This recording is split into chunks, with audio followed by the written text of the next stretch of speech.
To create a product, it's really easy to do. You just press the top right button, Add Product. From here, you will be able to fill in all your product details. You will have the title, the description.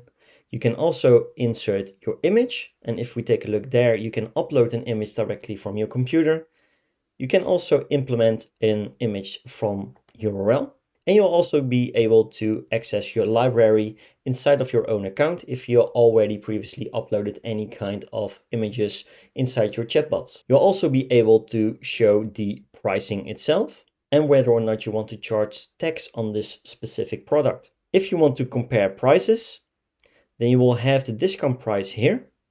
For example, let's say $29.99, and you will have the original price at the compare a price section. You will then see the pricing updated in the left top corner. You'll also be able to have a stock keeping unit along with the barcode if you so choose. You can also track the quantity, as you can see here, and you can also implement continue selling when out of stock. So for example, if you want to create back orders, this way you can. You can also implement a variance. So if you want to implement a variant like a color set, then you can easily do so with this option as well. On the right hand side, you will also have the product availability, whether or not it's available. You have notes for internal use. And also you will be able to update the organization details. So for example, what is the product type, the vendor, the tags, and the collections.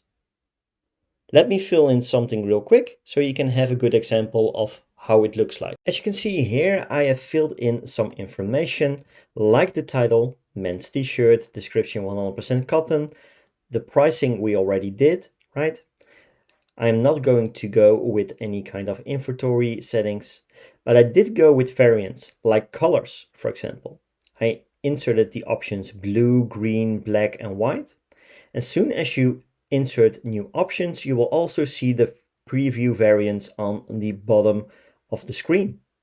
If we go with sizing, for example, and go with a few sizing models, you'll see those will be added to the preview as well. So now we have two different kinds of variants for blue, like blue in the M version and blue in the L version size, along with all the green, black, and white in that same size. You'll also be able to adjust the pricing and the quantity for each variant. So for example, if we have a lot from these kinds of blues, but from the size L we only have 25, we can adjust the quantity as well. We can also add stock keeping units here if we wanted to. And we can also delete any kind of variable that we don't need. So for example, if we do not have a blue variant with the sizing L, we can just delete this from the overview. On the right hand side, you will see that the product type has been set to t-shirt. The vendor is set to none. A vendor could be useful when having multiple vendors that are delivering these kinds of t-shirts. But if you are the only web shop and the only deliverer of this t-shirt, then it's not needed. On the third tab, you will see that we have tags like t-shirt, cotton, and for men. And at the moment, we do not have any collections yet to add to it, but we will come back to this in a future video. If we press save, we'll see that now the product has been set to the products overview, and you can edit this by going to the right hand side and choose the pencil icon.